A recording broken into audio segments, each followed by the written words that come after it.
Hello guys, आपका स्वागत है हमारी चैनल अनटोल्ड स्टोरीज पे। तो आज की कहानी है 3 बच्चों के बारे में, यानी टीनेजर्स के बारे में, जो मज़े मज़े में एक गेम तो खेलते हैं, पर ये गेम उन्हें किस मंज़र तक लेके जाएगा वो खुद भी नहीं सोच सकते। तो बिना किसी देरी के कहानी शुरू कर देते हैं। नो डिस्क्लेमर कि हमारे यहाँ पे बहुत ही सुंदर बारिश हो रही है, so if you have a little bit background noise it's just a raining, so enjoy the blessings of the God and let's start the story. Now कहानी शुरू होती है और हम एक फैमिली को देख पाते हैं जिसमें 2 बच्चे हैं और एक उनकी फ्रेंड है। अभी ये पेरेंट्स इनको इन्फॉर्म करके चाहते हैं कि मस्ती करना, पर थोड़ा लिमिट में रह के। अपने पड़ोसी को भी वो यही चीज़ इन्फॉर्म करते हैं कि हम कुछ काम की वजह से बाहर जा रहे हैं, तो हमारे बच्चों का थोड़ा ख्याल रखें ना। रात होते होते ये बच्चे खूब एंजॉय करते हैं, बाहर से खाना मंगवाते हैं, पर रात होने के बावजूद भी बहुत देर तक इनको नींद नहीं आती। तो ये लोग ऐसा प्लान करते हैं कि ये लोग एक गेम खेलेंगे जहाँ पे वो रैंडम लोगों को कॉल करेंगे और कॉल करके वो उन्हें बताएंगे कि मैं आपको जानती हूँ और अभी अभी जो आपने किया है वो मैंने देखा है ना। ये इसी कॉन्सेप्ट के साथ बहुत सारे लोगों को कॉल करते हैं ना।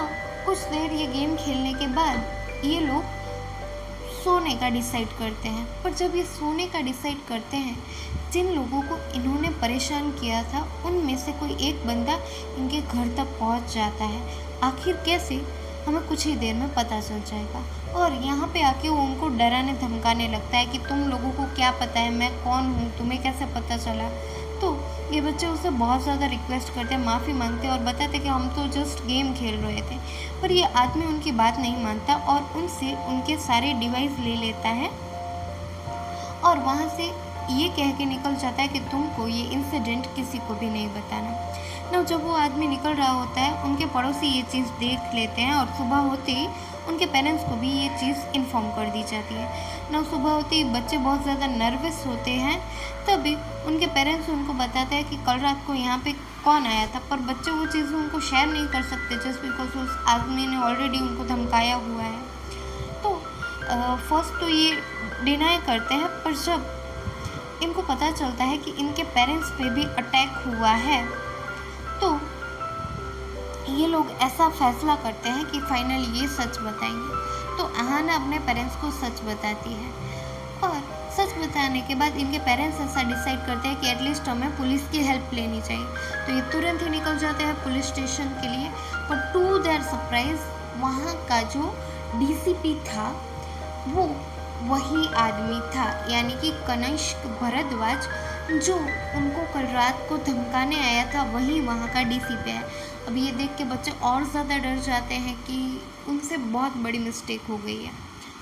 यहाँ पे कनिष्क उन्हें और ज़्यादा धमका देता है और यहाँ से निकल जाने के लिए बोलता है। और यहाँ से निकलने के बाद कनिष्क अपने सीनियर से मिलता है, जहाँ पे हमें पता चलता है कि कनिष्क की वाइफ नंदिनी बहुत ज़्यादा बीमार है, जिस वजह से वो अपनी जॉब छोड़ रहा है। दूसरी तरफ ही हम बच्चों को देख पाते हैं। बच्चे अभी ऐसा डिसाइड करते हैं कि वो इस चीज़ को ऐसे नहीं छोड़ सकते, वो अपने पेरेंट्स और अपनी सेफ्टी के लिए कनिष्क का सारा सच जान के ही रहेंगे। तो वो उसका पीछा करना शुरू कर देते हैं। तो उनमें से एक वेदिका का बॉयफ्रेंड होता है ईशान। अभी ईशान पुलिस स्टेशन में चाय वाला बन के चला जाता है ना। अभी यहाँ पे एक नए ऑफिसर की एंट्री होती है, अभय चौहान, जो एक जेन्युइन बंदा है। और वहाँ पे हम शीन को भी देख पाते हैं, जिसका पति बहुत ज़्यादा टाइम से पुलिस केसों में उलझा हुआ है।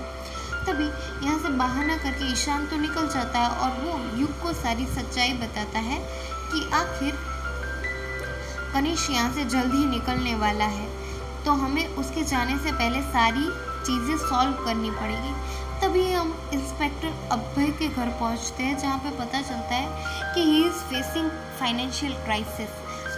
शायद वो करप्ट नहीं है इसलिए मे बी, पर अभी वो अपना होम लोन क्लियर करने के लिए रेडी नहीं है। तभी हम देख पाते हैं कनिष्क को, जो एक जंगल में जाके छुपा हुआ है और वहाँ पे वो कुछ ढूंढ रहा है, पर उसे कुछ मिलता नहीं और वो वहाँ से निकल जाता है।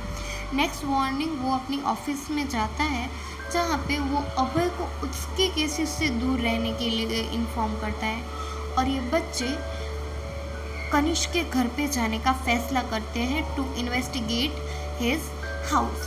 तो अभी युग के खुराफाती दिमाग की वजह से वो घर में तो घुस जाते हैं, और वहाँ पे जब वो तलाशी ले ही रहे होते हैं उन्हें कुछ क्लूज मिलते हैं, पर जब तक ये यहाँ से निकल पाए उससे पहले ही कनिष्क यहाँ पे आ जाता है ना। कनिष्क यहाँ पे अपने घर की हालत देख के उसे शक होने लगता है कि देयर मस्ट बी समवन, कि उसकी कुछ चीज़ें मिसप्लेस लग रही थी उसको।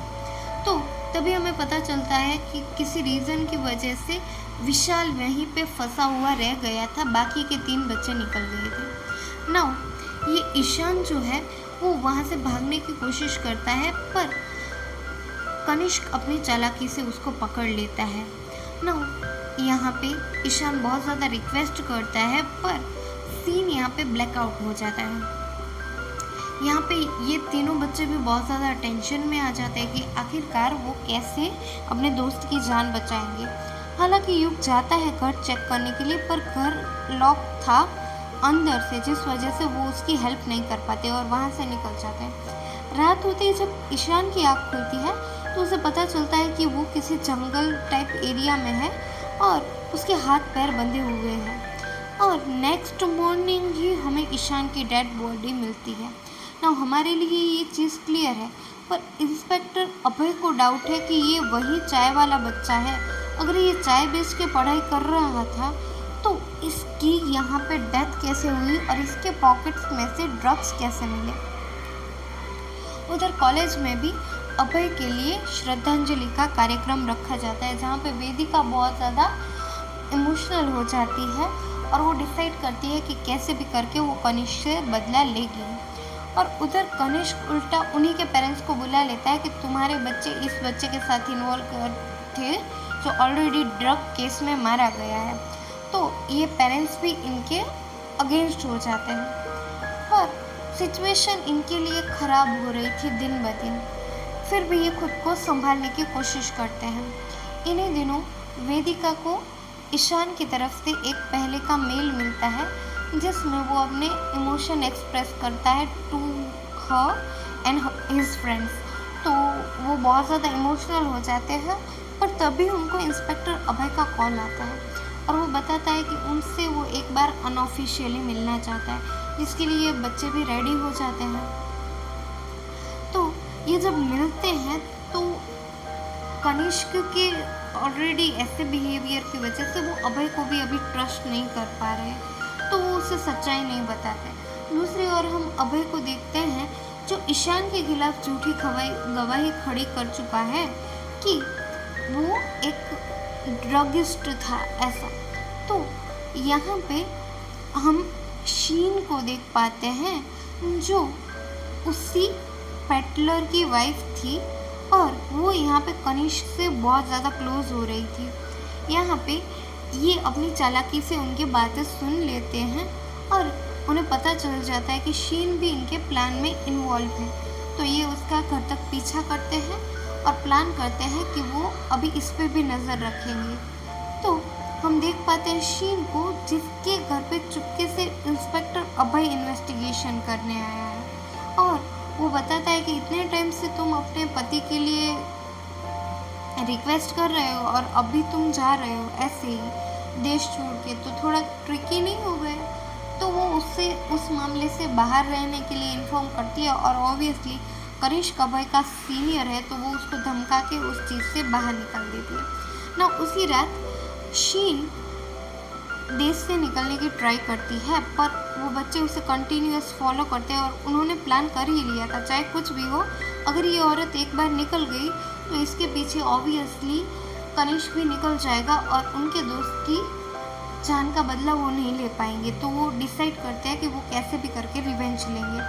तो यहाँ से शीन नंदिनी भरद्वाज बन के होटल में रूम लेती है, और वहाँ पे कनिष्क भी आता है, और वहाँ पे वो कुछ 150 करोड़ रुपए की बात करते हैं। टू देयर सरप्राइज कि इतनी अमाउंट डीसीपी के पास सोना भी बहुत ज़्यादा है, तो वो बहुत ज़्यादा कॉन्ट्रास्ट हो रहा था उसके काम को लेके। पर यहाँ पे वो शीन को चुप करवा के यहाँ से निकल जाता है। अभी ये बच्चे भी अपनी इन्वेस्टिगेशन ज़ोर शोर से शुरू कर देते हैं। तभी उनको एक फ़ाइल में से याद आता है कि मरियम करके जो शीन की मम्मा है उनसे वो कुछ इन्फो निकाल सकते हैं। तो वो डिसाइड करते हैं कि वो मरियम से मिलने जाएंगे। मरियम को मेंटल हॉस्पिटल में एडमिट किया गया था, जहाँ पे ये बच्चे उससे मिलने जाते हैं। एंड यहाँ पे होता है रिवील कि मरियम की मम्मा एक्चुअली, यानी कि शीन की जो मम्मा है वो नंदिनी की मम्मा है, ना कि शीन की। और उनको मेंटली इल दिखा के उनके घर पे कब्जा किया गया है। यहाँ पे वो रिवील करती है कि उसकी जो बेटी थी नंदिनी, वो एक जर्नलिस्ट थी जो कनिष्क की सारी सच्चाई दुनिया के सामने लाने वाली थी, और उसी के बाद से उसकी बेटी गायब हो चुकी है। तो उसने सारी इन्फॉर्मेशन एक लैपटॉप में इकट्ठा करके रखी थी, जो मेरे घर पे आज भी होगा शायद। तो ये बच्चे वहाँ पे ढूंढने के लिए जाते हैं और लकीली उनको वो लैपटॉप मिल भी जाता है। पर वो डेटा ट्रांसफ़र कर ही रहे होते हैं, तभी कनिष्क वहाँ पे आ जाता है।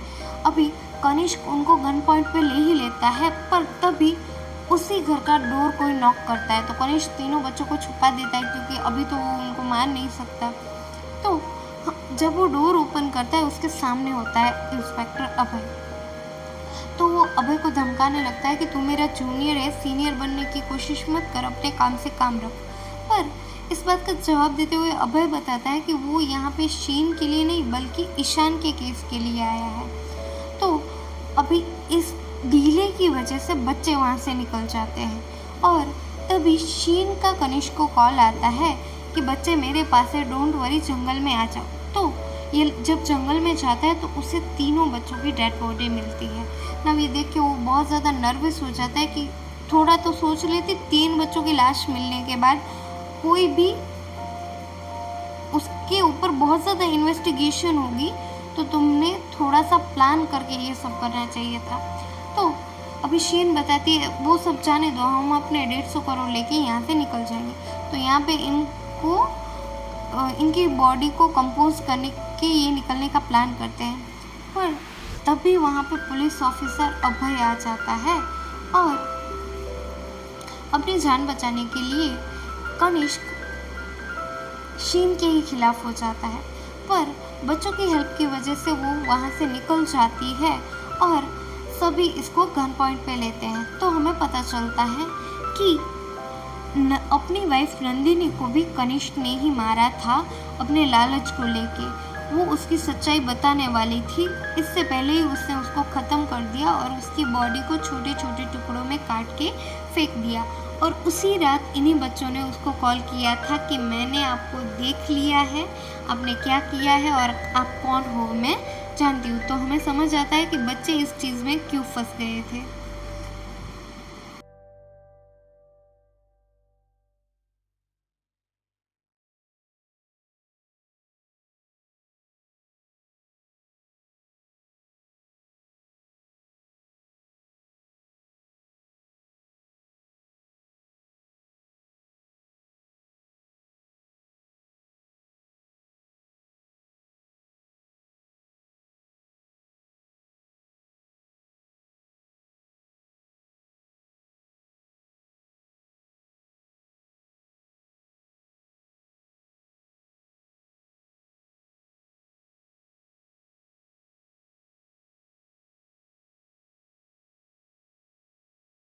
खैर सीन फिर से प्रेजेंट में आता है और कनिष्क उसको बताता है तुम चाहे जो भी कर लो, मैं यहाँ से निकल जाऊँगा।